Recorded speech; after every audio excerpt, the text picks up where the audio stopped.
Қайырлы кеш достар, қалдарыңыз қалай, жақсыздар ма? Ауылдамыз. Мал қарап, мал жайып отырмыз. Сиырлар тұсаулы. Жан-жақта егістікке түседі, басқаға түседі.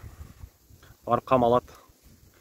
Негіз осы ауылда тұрғандықтан, мал ұстағандықтан, мал бағатын қазақтың жанын өте жақсы түсінемін. Ауылдағы халыққа бірінші кезекте жайылым керек. Мал бағып отырған, малмен күнін көріп отырған қазаққа жайылым жер керек. Енді менің бір ойым бар. Ойым болғанда осы мал бағып жүрген кезде ойға оралады ғой, неше түрлі ойлар. Соның бірін айта кетейін мен сіздерге.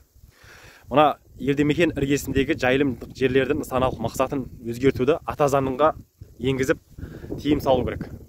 Өзгертуге тиым салу керек. Себебі қазіргі жайылымдық жерлердің нысаналық мақсаты өзгеріп, елді мекендегі отырған ағайынның мал бағар жайылым жері жоқ. Мал бағар жайылым жері болмағандықтан малын сатады, күнін көре алмай, ол мына ауылдағы қазақтың тұрмыс тіршілігінің әлсіреуіне, төмендеуіне алып келеді. Сол себепті ауылдағы ағайынға жағдай жасау керек.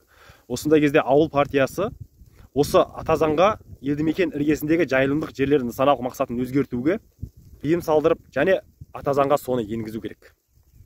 Ата заңға енгізбегендіктен қазіргі уақытта қаншама жайылымдық жерлер қоғамдық тыңдау арқылы нысаналық мақсаты өзгеріп кетіп жатыр.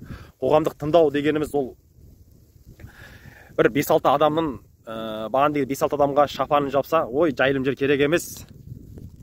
Ол нысаналық мақсатын өзгертіп, бір кез келген нысана сол жерге соға берсін, бір ғимарат соқсын, болмаса тағы да бір басқа бір мердігерлер бар ғой.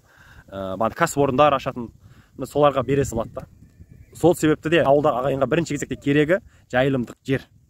Жайылымдық жер болмаса, ауылдағы ағайын ауылда тұрмайды. Және ауылда тұрмайды дедім ғой. Және ауыл шаруашылық саласы да дамымайды. Ауыл шаруашылық саласы құрдымға кетеді. Егістік болмағаннан кейін, жайылымдық жер болмағандықтан ауылдағы ағайын егін екпесе, мал жаймаса, не істейді?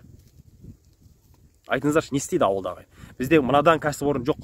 Біз Европа емеспіз, Европа бола алмаймыз. Европа болу үшін бізге мына мал дүниені, мал, егістіктің бәрін қойып, тек кәсіпорындар, мини заводтар ашып, сондай бір әртүрлі цехтар ашып, сондай нәрселермен айналысу қажетпіз. Ал біз ол нәрсені істей алмаймыз. Біз осы ауыл шаруашылық саласымен дамып отырған елдер бар. Бірінші орында Америка, Дания бар, Голландия бар. Айта берсе өте көп. Солардың бәрі осы ауыл шаруашылық саласымен дамып отыр, алға шығып.